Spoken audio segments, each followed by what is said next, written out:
Well, we're almost there, kids. Eric the Car Guy here, introducing part 3 of the 2002 Ford Focus clutch replacement video.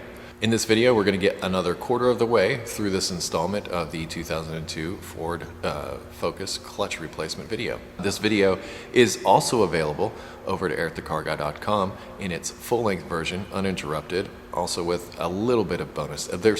Let's put it this way, also with a little bit of extra stuff, not much, but the key is that you get to watch it from end to end without interruption.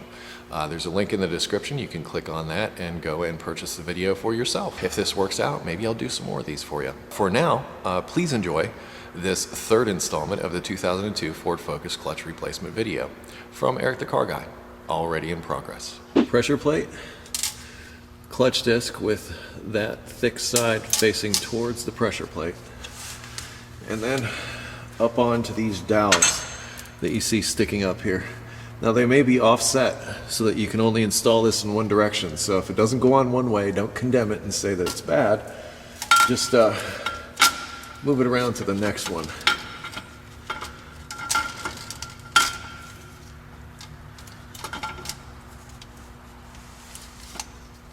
That looks like all of them there.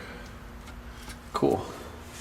Now take your clutch alignment tool, put it through the clutch disc and into the back of the flywheel itself.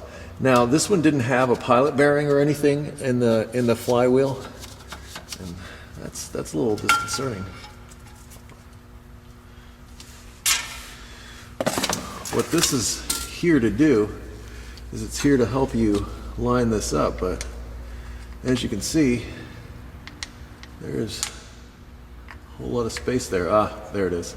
You got to get it sunk down a little bit farther, it looks like. So in this one, it looks like you've really got to get this pushed down inside. Let's see if we're able to do that with the clutch disc attached. Yeah. Really got to push it though in order to get it down in there. So in this kit, that's something I had to do.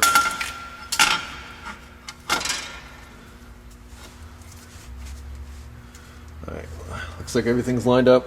And keep your hands on this thing until you get some bolts started. You don't want to drop this on your head. And just start running these in by hand.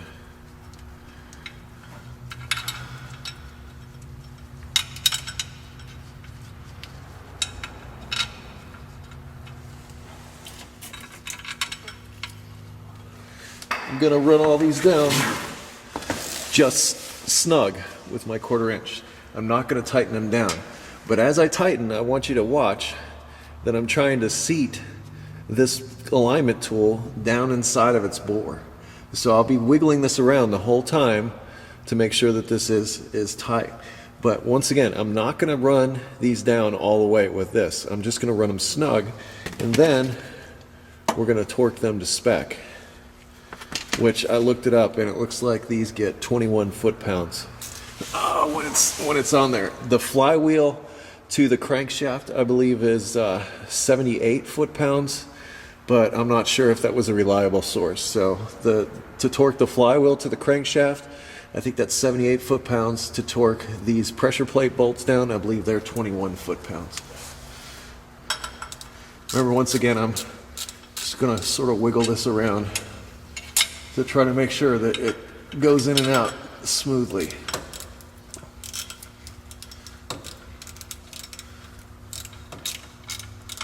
And once you get the first two snug, that's about all you're going to get, because it's not going to move anymore. You want to be sure that you can pull your alignment tool in and out easily.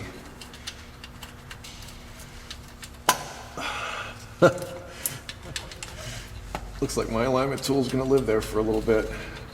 Well, considering it's in there, I'm just going to keep taking these down and snugging them up. I can pull the alignment tool out when I'm done.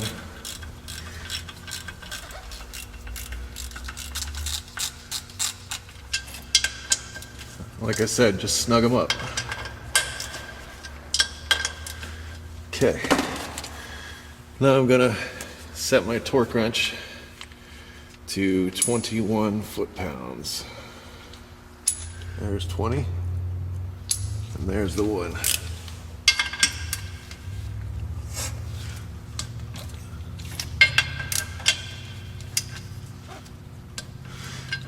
You can go around in a star pattern on this, but I do this just so I can keep track, because sometimes you can lose track.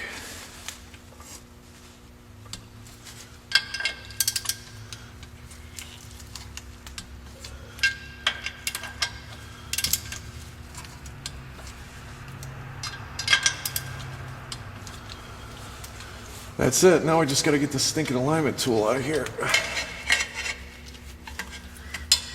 That was a pretty tight fit. She's in and torqued.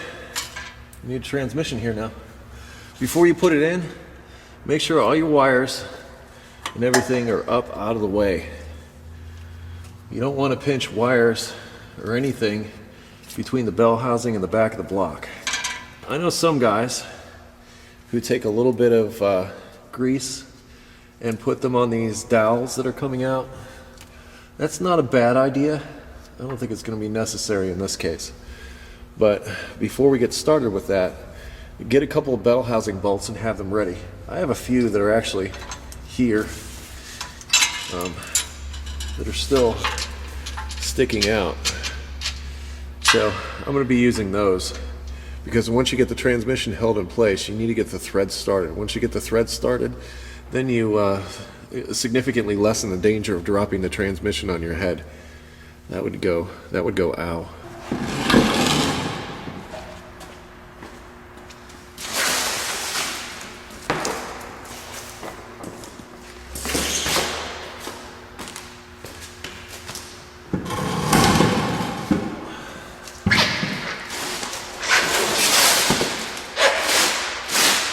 You can put this on a floor jack and get it up close.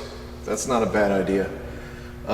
I don't think it's that heavy, so I'm going to try to push it up by hand. And then once I get it in place, I'm going to try to run these bolts in that are actually just still hanging here, that I can get in. But once you've got one bolt threaded in, you're good.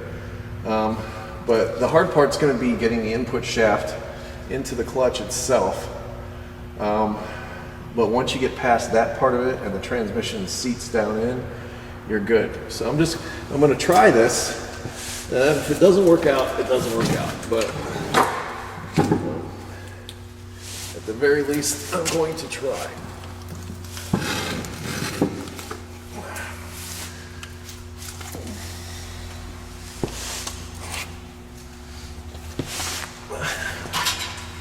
I'm just going to sort of bench press it into place. Already I'm having a problem here. It's where we'll wear the safety glasses.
Got a little messy there for a minute, but for the most part,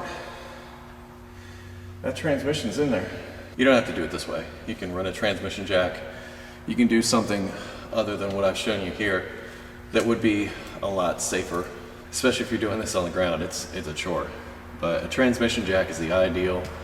You can use a floor jack, but especially when they're tight like this, you got to start moving it around on the jack, and sometimes the jack just kind of gets in the way. So for me, this is better. Just get under it, bench press it up in there, you're good to go. Normally, these aren't that heavy. I'd say it's probably maybe 70, 80 pounds. So it's not completely heavy, but it's heavy enough. Let's run these bell housing bolts in. Before you run everything down, just take one last look around. Make sure like all your wires and everything are clear and away and not pinched in between the bell housing and the transmission. It would really be disappointing to get all this way and then find out that you pinched something very important between the two and have to take it all back apart. So find out now. Check the backside too. Check back up in here. Make sure there's nothing there. Looks like my starter fell out, but that's not a big deal at all.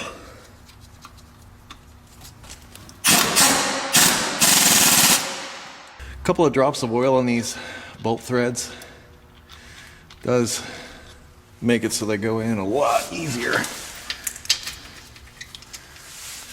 What I can do this guy is this. Still wouldn't help. You try. Sometimes that's the best you can do.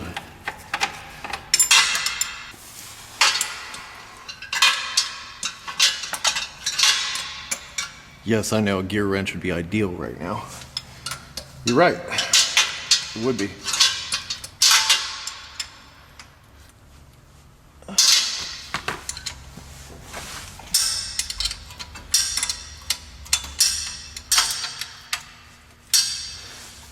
Really glad I cut this.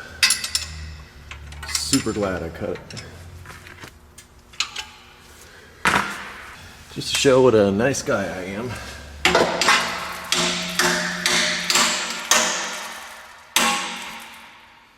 It's like it never happened. Now I gotta get this starter back up into position, which is tricky one-handed, I can tell you.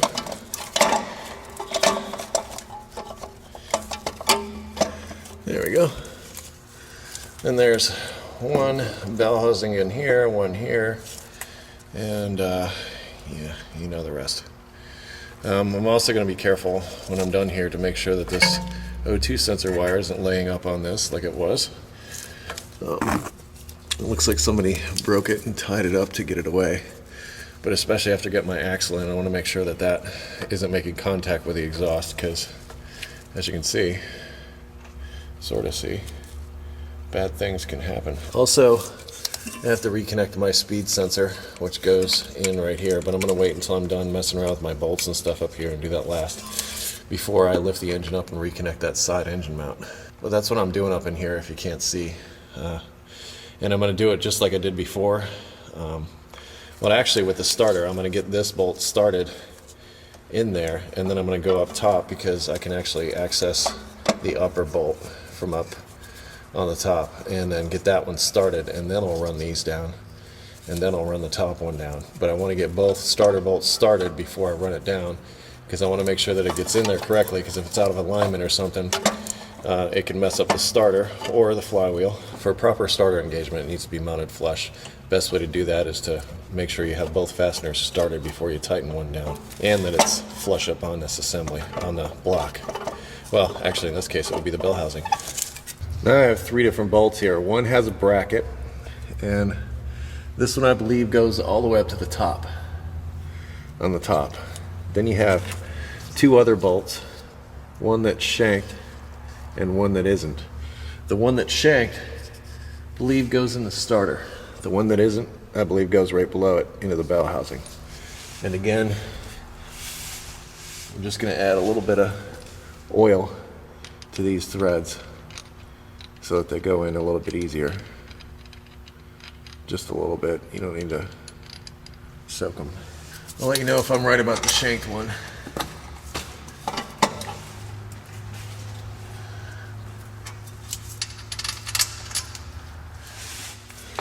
And then this other one goes in from the back side to the top of the starter. It is also shanked. So I think my theory is correct that the shanked ones go on the starter. This is like impossible to show you. Got that upper one started. Let's give you a look at that. Hope you can see that top one and how that bracket is positioned on there. That's the top starter bolt. Then we come down, the silver one is the starter bolt and the other one is the bell housing bolt. But yeah, that starter one. See how that bracket is positioned? See how that tab comes over and holds that bracket in place for wiring harness.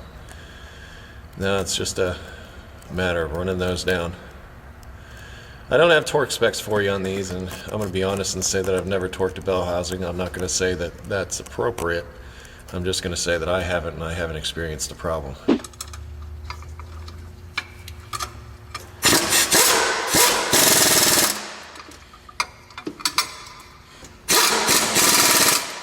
Okay, you can kind of see that I have better access to that starter bolt from up here. That cable connection you see there is the ground connection. That's going to be another bolt that I'm about to insert here from up top.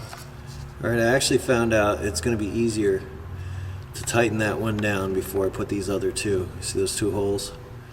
Like the ground cable goes into one of them, and then a bell housing bolt goes into the other. You can see we're ready to go with the last two that hold stuff in. You know, it's time to reconnect our speed sensor. And that's just a simple matter of clipping it down on there. And the reason I know that's the speed sensor is because it's on the final drive. And when you take your speed, you take it from the final drive, which this in here would be the differential portion of the transmission. Now I'm going to get that side engine mount hooked back up and get these axles back in and kick this thing's butt. Given that this thing sat overnight and it's been hanging there by a seat belt, I'm thinking that that belt stretched a bit. And it looked like it was pretty much stretched to its limits before. So I'm going to make sure that I can raise the engine up enough in order to reattach that side engine mount, the one on the transmission. In fact, we could even call it a transmission mount if we wanted to, couldn't we? So I'm going to take my floor jack with a block of wood and have it ready so that once I've got it maxed out on the brace and I've drawn it up as far as I can go, I'll have this to go the rest of the way, because whenever you want to start those transmission mount bolts, you want to make sure that you start them all first and get them all threaded before you start running them down. If you don't, you run the risk of cross-threading things, especially when you're talking about this much weight. It's a real possibility, so it's super important that you do this part of the procedure and make sure that that transmission mount is sort of flush on the top of that transmission and you've got those bolts started before you start running them down in, because if not, you get things cocked to one side, what have you, it's game over. And those things threaded into the transmission case, and that's going to be a bad day. Start by just running this bad boy up. Alright, I'm about maxed out on about how far I can run this nut up. And I still have a little bit of space down here. Actually not much, but enough to be a concern. So I'm going to put that floor jack under there and see if I can get that transmission up the rest of the way.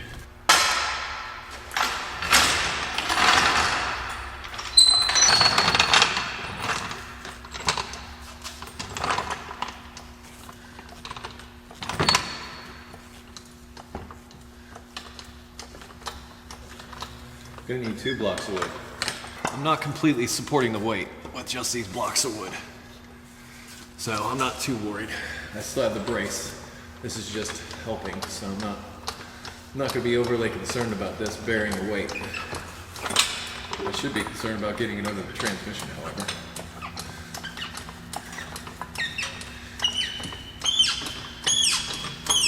You can see I've got my hole pretty much lined up now. So I'm going to get that bolt started and then the next one and get all 3 started before I commit. I didn't put any oil on these because these had Loctite on them to start with. Anytime you see something like that, where they put Loctite on something, don't put oil on it. Alright, if memory serves, this next one had this bracket for the clutch hydraulic line.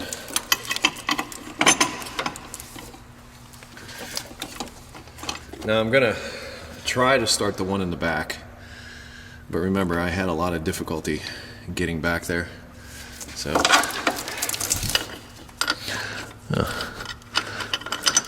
actually not so much from up here. If I'm able to get this one started, I'll be pretty happy. And I did. Yay. Because of weight and everything, you want to tighten this one first. I'm going to tighten this one in the back first. That way I can draw up these other two in the back. But if memory serves, these were 15s.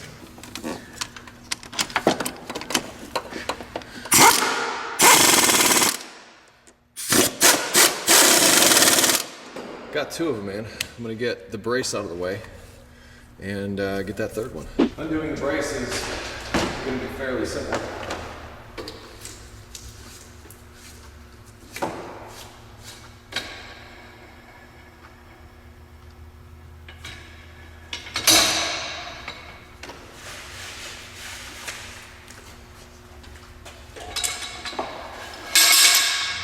Well, I can take the jack out now.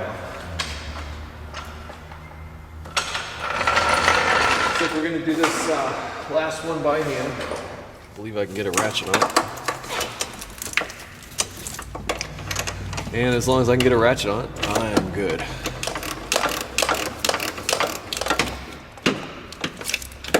Good enough.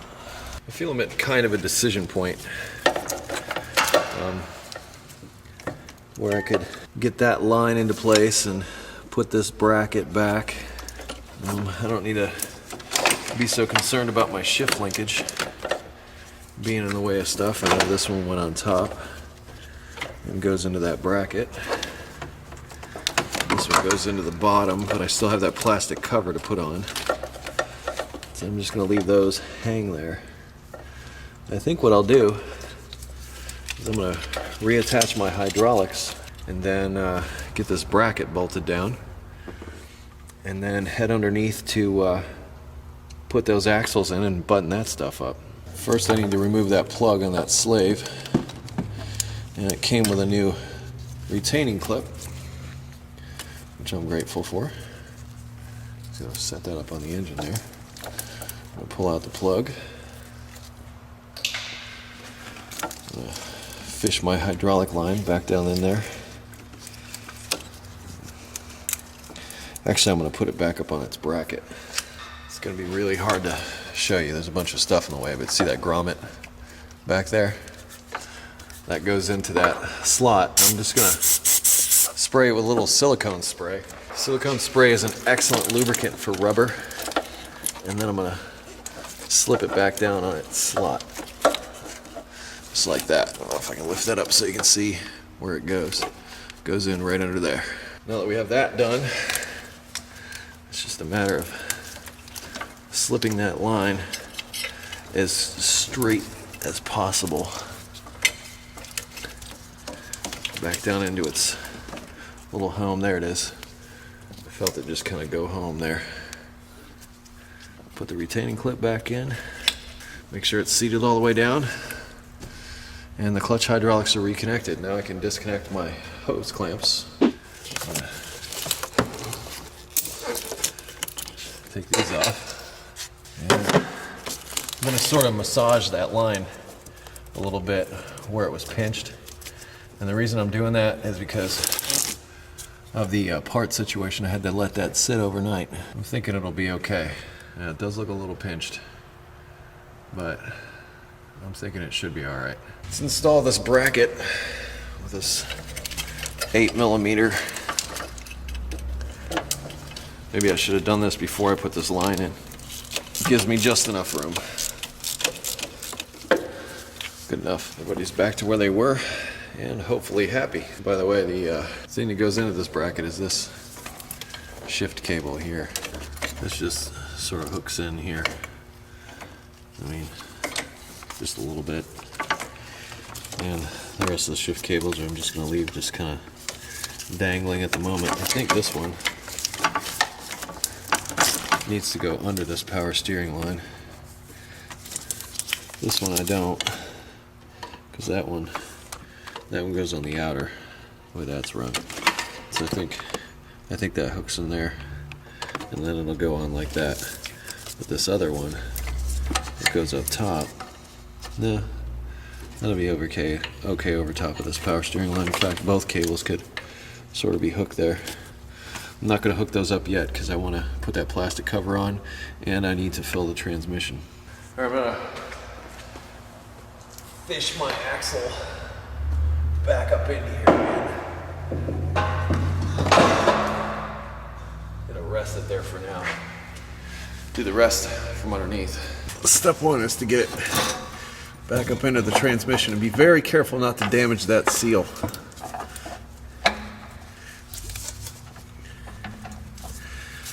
We have to move it around a little bit. There you go. Once it's clicked into place, you should be good. And then it's time to tie that center bearing down.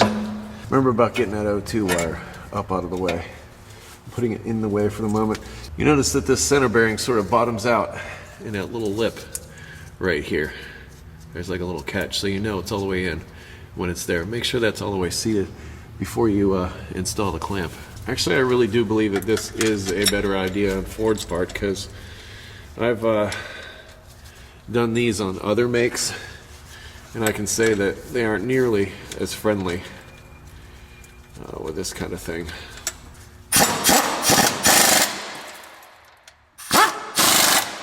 That O2 wire out of the way of the axle. You don't let that wire get hung up on anything.